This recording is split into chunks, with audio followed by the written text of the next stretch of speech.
টাকা নাই, পয়সা নাই, চাল নাই, ডাল নাই, রাস্তা নাই, রেলওয়ে ভেঙে দিয়ে গেছে, সব শেষ করে ফেরাউনের দল সব শেষ করে দিয়ে গেছে।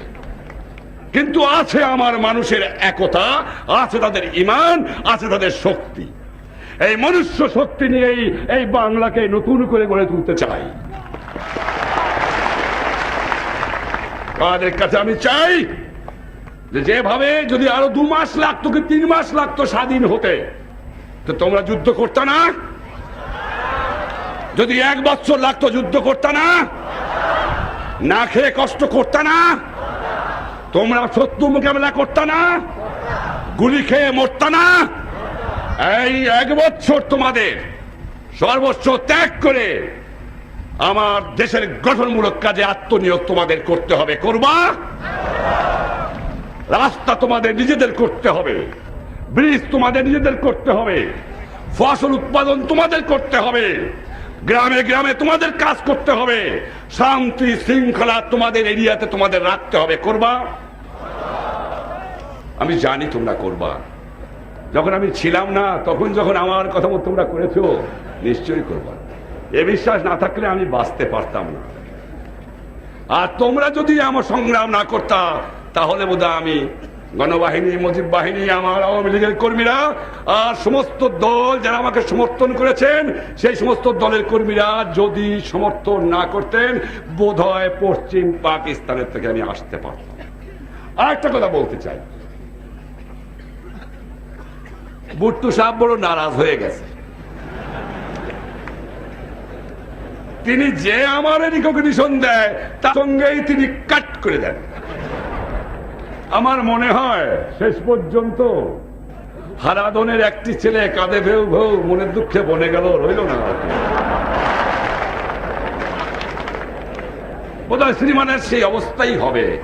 সুখে থাকো, সুখে থাকো, আমি তোমাদের আশীর্বাদ করি। সুখে থাকো ভুট্টো সাহেব, তোমার লোকের বিরুদ্ধে আমার কিছুই নাই, তোমার জালেমদের বিরুদ্ধে আমার যথেষ্ট বলা রয়েছে। 23 বছরে আমার মা বোনের রক্ত শোষণ করে নিয়েছে, 23 বছর পরে আমার মানুষের বুকে রক্ত নিয়ে ছিনিমিনি খেলেছ, 23 বছর পরে আমার মা বোনকে গুলি করে হত্যা করেছ, 23 বছরের পরে তুমি আমার মা বোনের উপর পাশাপাশি অত্যাচার তোমার সৈন্যরা করেছে। তবুও আমি চাই যে তোমরা সুখে থাকো, আমাদের সুখে থাকতে দাও। তোমাদের সঙ্গে কোনো সম্বন্ধ আমাদের হতে পারে না।